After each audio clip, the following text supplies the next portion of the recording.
Hello students, आज हम start करेंगे chapter number 6 application of derivative. Application of derivative में अगर पहले टॉपिक की हम बात करते हैं तो वो होता है rate of change. Rate of change है क्या, किस तरह से हम फाइंड आउट करते हैं, आज हम इसी की बात करेंगे। एक्स और वाई क्या हैं, ये दोनों हम इनकी बात करते हैं तो ये दोनों कहलाते हैं वेरिएबल्स। और वेरिएबल्स भी कितने टाइप के होते हैं, टू टाइप्स के होते हैं, इंडिपेंडेंट और डिपेंडेंट वेरिएबल्स। अब अगर हम इनमें से बात करते हैं कि कौन सा इंडिपेंडेंट है और कौन सा वेरिएबल डिपेंडेंट है, हमें ये पता होना चाहिए। तो हम कहते हैं कि suppose fx equals to x square plus 1, तो हम कहते हैं जो fx है वो किसकी वैल्यू को रिप्रेजेंट करता है, y की वैल्यू को रिप्रेजेंट करता है। और हम कहते हैं कि y इक्वल्स टू fx।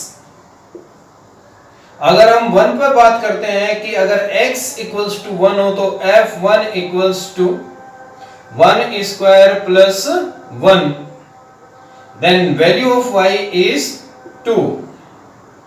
और अगर हम कहते हैं कि x की वैल्यू 2 है तो हम कहते हैं 2 स्क्वायर प्लस 1 इक्वल्स टू 5, तब हम कहते हैं y की वैल्यू कितनी है, 5 है।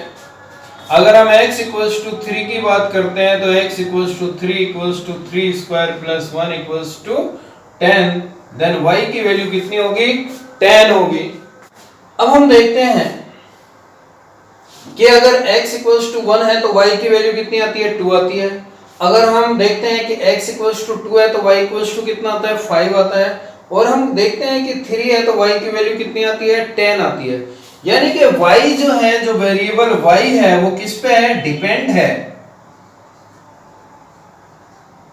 On x।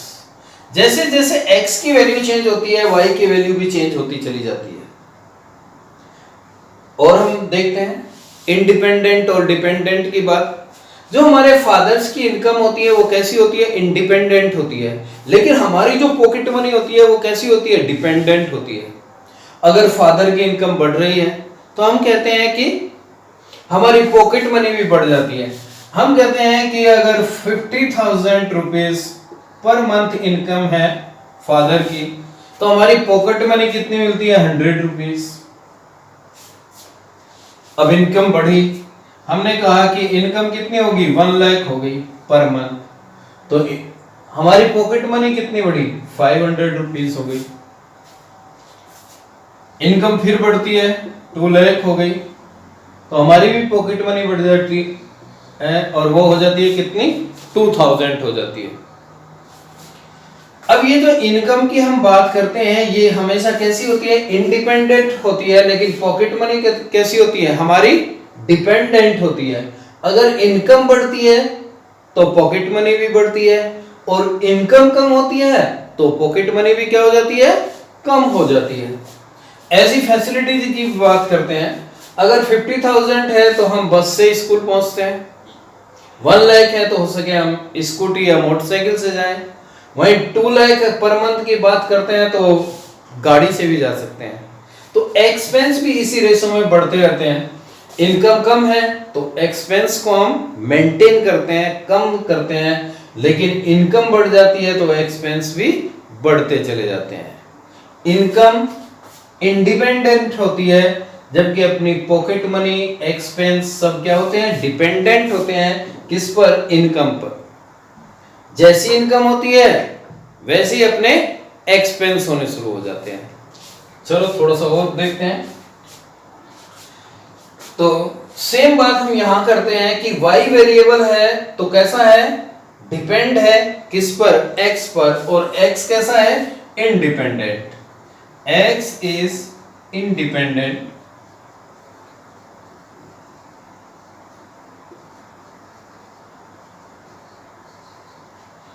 and y is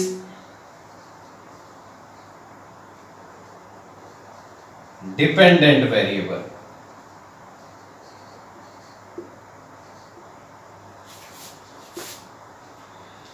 अभी हमने x की वैल्यूज को देखा है। x की वैल्यू 1 थी तो y 2 हुआ, x 2 हुआ तो y कितना आया, 5 आया।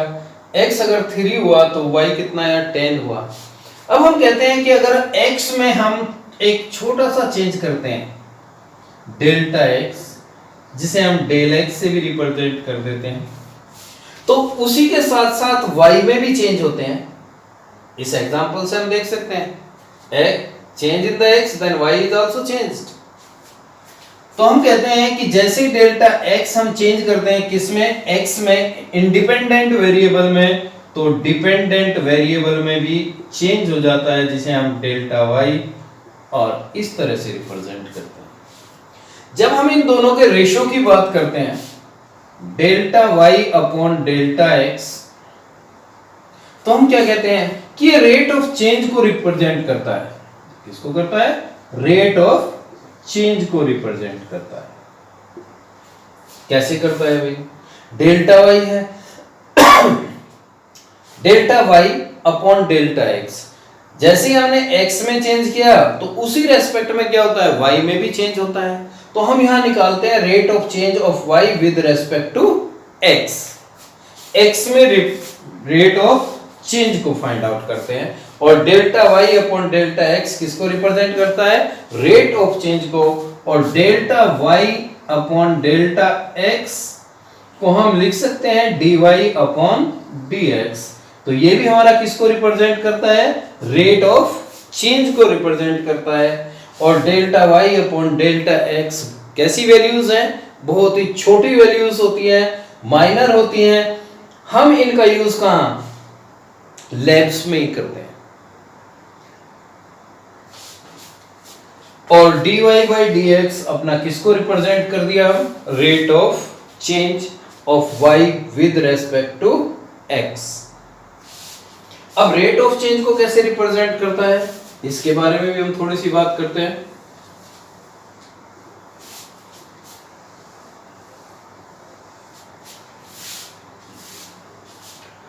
अब हम कहीं घूमने जाते हैं, किसी तालाब के किनारे या किसी झील के किनारे, तो ठहरा हुआ पानी होता है, बड़ा शांत होता है, उसमें हम एक पत्थर डालते हैं। पत्थर डालने के बाद क्या होता है? वेव्स बाहर की ओर चलती हैं इस तरह से।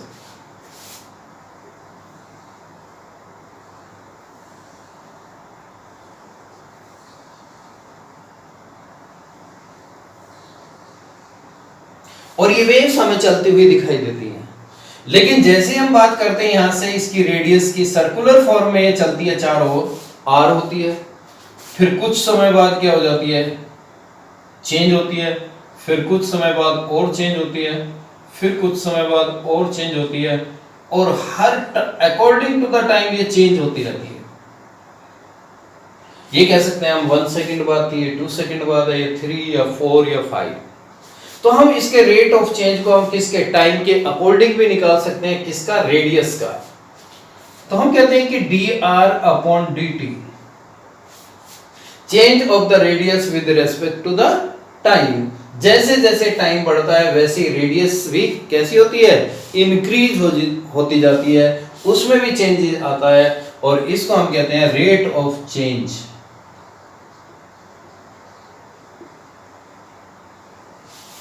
Of radius with respect to time। लेकिन यहीं पे अगर हम दूसरी तरह से देखें, पहली बार में रेडियस इतनी है तो इसका एरिया इतना है, दूसरी बार में जैसी रेडियस चेंज हुई तो एरिया भी बढ़ गया, फिर रेडियस चेंज हुई तो एरिया भी बढ़ गया। अब हम कह सकते हैं कि रेडियस में अगर चेंज होता है तो उसके एरिया में भी चेंज होता है। तो हम कह सकते हैं कि dA अपॉन dr क्या है? Change of rate of change of area of circle with respect to its radius. हम दोनों तरह से निकाल सकते हैं।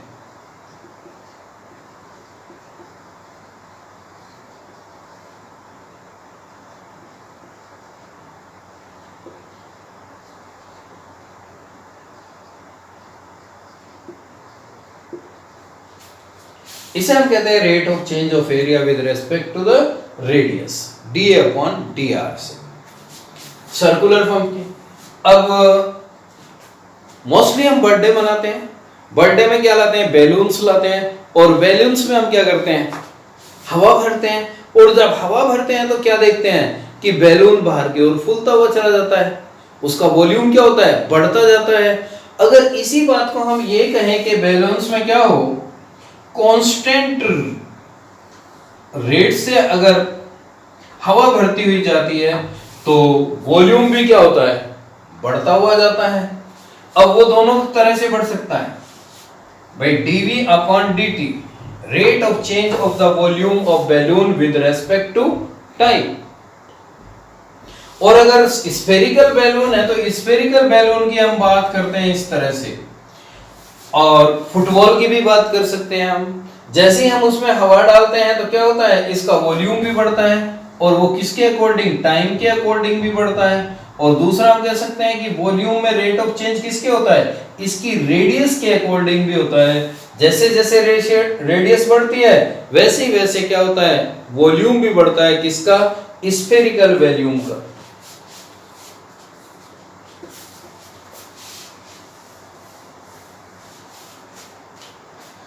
और भी हम इसका यूज करते हैं।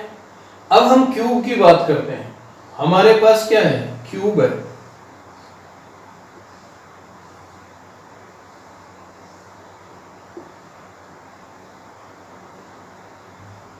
अगर हम कहें कि हमने क्यूब की ये साइड x है, लेंथ, ब्रेथ और हाइट तीनों कैसी होती है, सेम होती है। ये भी x है और ये भी x। अगर हम कहते हैं कि हमने इसकी लेंथ में चेंज किया, एक साइड में चेंज किया, लेंथ में चेंज करते हैं तो ब्रेथ में भी चेंज होगा और हाइट में भी चेंज होगा। तो जैसे जैसे हम x में चेंज करते हैं तो इसका वॉल्यूम में भी चेंज आता है, इसके एरिया में भी चेंज आता है। तो अगर हमसे एरिया पूछता है तो हम निकालते हैं कि dA अपॉन dx। अगर हम किसको, साइड को x से रिप्रेजेंट कर रहे हैं। और अगर हमसे पूछा जाए कि वॉल्यूम में निकालिए तो हम कहते हैं dV अपॉन dx। जैसे ही हम साइड में चेंज करते हैं तो इसके वॉल्यूम में भी चेंज आता है। टाइम के अकॉर्डिंग भी हम कह सकते हैं कि जैसे जैसे टाइम बढ़ता है तो इसकी साइड बढ़ती है। हम टाइम के रेस्पेक्ट में भी चेंजेस निकाल सकते हैं, rate of change. Circular form है, स्फेरिकल फॉर्म है, बैलून है, और ये अपना क्या होता है, क्यूब होता है। तीसरा हम बात करते हैं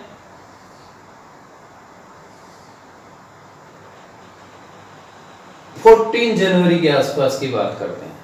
वो क्या होता है, 14 जनवरी को क्या करते हैं हम लोग, इस त्योहार पे बड़ी मात्रा में पतंग उड़ाई जाती है। अगर हमारे पास छत पर जाने के लिए सीढ़ियां नहीं है तो हमें एक सीढ़ी का यूज करते हैं।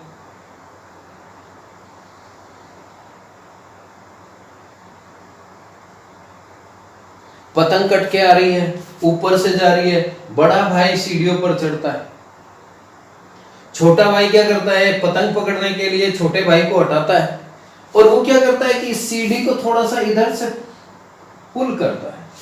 जैसे ही से पुल करता है तो सीढ़ी की हाइट क्या होती है, डिक्रीज होनी शुरू हो जाती है। और ये टाइम के अकॉर्डिंग भी हो सकती है, और यहां पर जो हमें दिया है कि what is the rate of change of the base, suppose dx upon dt की वैल्यू दी हुई है, तो उसी रेस्पेक्ट में क्या होती है, dy अपॉन dt में भी चेंज हो जाता है। अगर हम इसे पुल करते हैं तो हाइट क्या होती है, डिक्रीज होती है, जिसे हम नेगेटिव से शो करते हैं। अगर हम इसे पुश अंदर की ओर करते हैं तो हाइट क्या हो जाती है, ऊपर की ओर बढ़ती है। और ऊपर की ओर बढ़ती है तब हम कहते हैं हाइट कैसी है, पॉजिटिव है।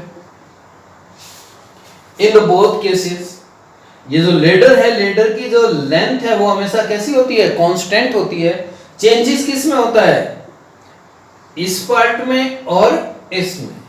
एक तो बेस में चेंज होता है, दूसरा इसकी हाइट में चेंज होता है। तो हम इन्हें कहते हैं कि ये वेरिएबल्स हैं, जिसमें चेंज होता है वही वेरिएबल है। और जबकि लेंथ ऑफ द लेडर कैसी है, कांस्टेंट है। अगर हम इसे पुल करते हैं, बाहर की ओर खींचते हैं, तो हाइट कैसी होती है, डिक्रीज होती है, जिसे हम नेगेटिव साइन से रिप्रेजेंट करते हैं। और अगर हम इसे अंदर की ओर पुश करते हैं तो क्या होगा, हाइट कैसी होती है, इंक्रीज होनी शुरू हो जाती है। तब भी इसमें रेट ऑफ चेंज आता है, तब कैसा आता है, पॉजिटिव आता है। बचपन में बहुत से बच्चे खेलते रहते हैं, एक सिलेंड्रिकल पाइप रखते हैं, पाइप में अगर हम मिट्टी डालना शुरू करें इस तरह से, तो ये मिट्टी कहां होती है, नीचे की ओर गिरने लगती है, और ये किस फॉर्म में लेती है, एक कोण का फॉर्मेट ले लेती है। जब हम बात करते हैं कि हमारे पास एक सिलेंड्रिकल पाइप है, पाइप से हमने क्या, डस्ट को, रेत को नीचे डालना शुरू करते हैं, तो डालने पर ये हमारा किस फॉर्मेट में ले लेता है, ये हमारा फॉर्मेट बन जाता है कौन सा, कोण का फॉर्मेट बनता है। अब कोण के फॉर्मेट में हमारी क्या चीज है, एक तो कोण की हाइट है, हाइट में भी चेंज होता है, बेस ऑफ रेडियस है तो रेडियस में भी चेंज होता है। ये दोनों किसके, टाइम के अकॉर्डिंग भी चेंजेस होते रहते हैं, जैसे जैसे टाइम बढ़ता है वैसे इसकी कोण की हाइट भी बढ़ती है, और कोण का जो बेस है इसकी रेडियस भी बढ़ती जाती है। तो ये दोनों ही चेंजेस हैं। इस प्रकार से हम रेट ऑफ चेंजेस कई टाइप से निकालते हैं, सर्कुलर फॉर्म में निकालते हैं, स्फेरिकल फॉर्म में निकाल लेते हैं, क्यूबिकल फॉर्म में निकालते हैं, राइट एंगल ट्रायंगल की फॉर्मेट में निकाल लेते हैं, और लास्ट में हमने कहा किसमें, कोण की फॉर्मेट में भी हम रेट ऑफ चेंज निकालते हैं।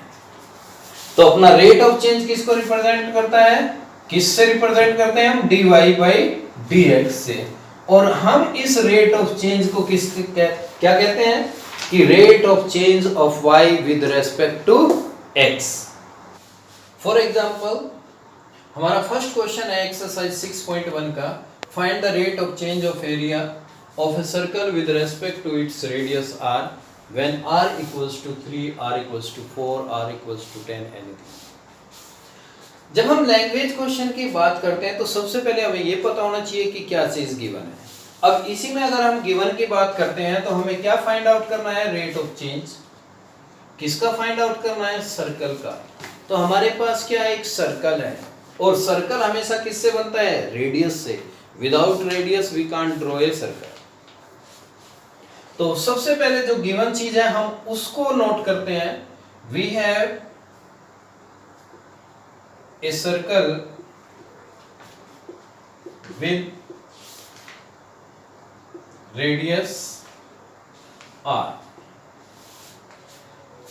अगर हमारे पास एक सर्कल है विद रेडियस r तो हमें किसका निकालना है, एरिया का। तो हम निकालते हैं then area of circle A equals to pi r square। क्या चीज फाइंड आउट करनी है, rate of change find out करना है, dA upon dr find out करना है, किसके रेस्पेक्ट में, r के। तो हमें क्या निकालना है, dA अपॉन r। तब हम कहते हैं कि A equals to pi r square और differentiate with respect to r। तो dA upon dr equals to 2 pi r। रेट ऑफ चेंज कितना हुआ हमारा, 2 pi r centimetre square per centimetre.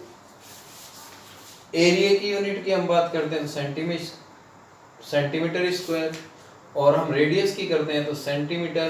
अब हमारा क्या है, r इक्वल्स टू कितना दिया है, 3 सेंटीमीटर दिया है। तो हम कहते हैं rate of change of area with respect to r at r equals to 3, then 2 pi into 3 equals to 6 pi centimetre square per centimetre. Next question number 4 है, an edge of a variable cube is increasing at the rate of 3 centimetre per second. How fast is volume of the cube is increasing when age is 10 centimeter। तो हमारे पास क्या चीज given है, cube given है। सबसे पहले हमने कहा कि let the age of the cube is x centimetre. दूसरी चीज हमें क्या दिया है, dx upon dt, rate of change of the age with respect to the time 3 centimetre per second. दूसरी हमें एज भी दी हुई है तो हम उसको भी लिखेंगे x इक्वल्स टू 10 सेंटीमीटर। अब हमें फाइंड आउट क्या करना है, हमें फाइंड आउट करना है dv अपॉन dt।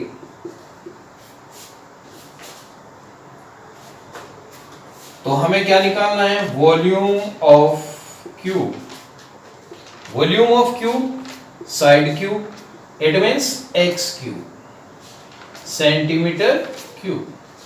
तो v equals to x cube centimetre cube, differentiate with respect to t, then dv upon dt equals to 3x square और dx upon dt।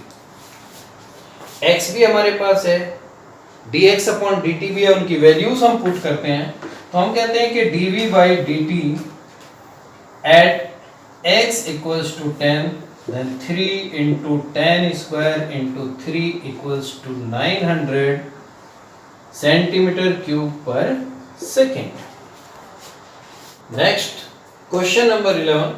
A particle moves along the curve 6y equals to x cube plus 2. Find the point on the curve at which the y coordinate is changing 8 times as fast as the x coordinate. जब हम solution की बात करते हैं, सबसे पहले हमारे पास क्या है, equation of curve 6y equals to x cube plus 2।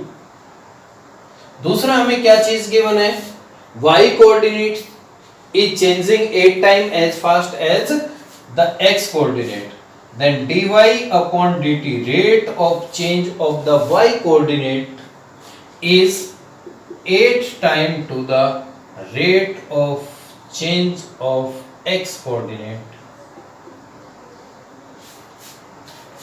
जो चीज हमें गिवन है वो हम नोट कर लेते हैं, फिर हम फाइंड आउट करते हैं।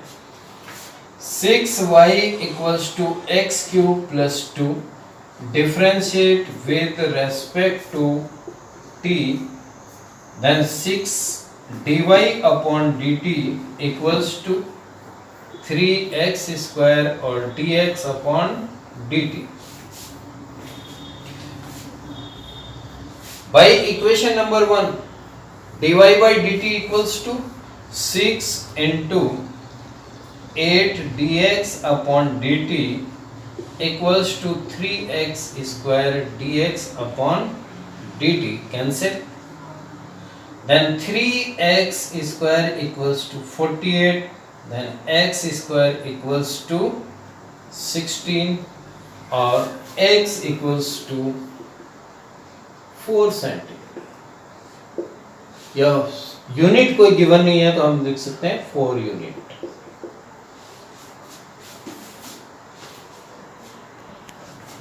x equals to plus minus 4 unit, then y equals to x equals to plus 4, then 6y equals to 4 cube plus 2, 64 plus 2 equals to 66, then y equals to 6. First point on the curve is 4 and 6. Second, if x equals to minus 4, then 6y equals to minus 4 cube plus 2, then minus 64 plus 2 equals to minus 62, then y equals to minus 31 upon 3. Then second point is minus 4 and minus 31 upon 3. So the points on the curve are 4, 6 and minus 4 minus 31 upon 3. Question number 14 है, sand is pouring from a pipe at the rate of 12 centimeter cube per second. The falling sand form a cone on the ground, and always the height of the cone is always 1/6 of the radius of the base. Then find the rate of change of height where h equals to 4 centimeter. अभी हम बात कर रहे थे कैसे cylindrical pipe की, इससे हमने सैंड यानी कि मिट्टी को ही डाला था और मिट्टी हमारी कैसी हो रही थी, कोण का फॉर्मेट ले रही थी। अब हम जो चेंज कह रहे थे कि इसकी हाइट में भी चेंज हो रहा है और रेडियस ऑफ द बेस में भी चेंज हो रहा है।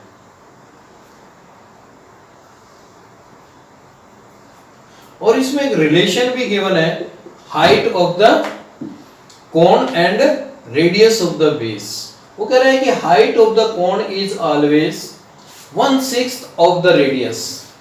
It means the h equals to r upon 6, then r equals to 6h।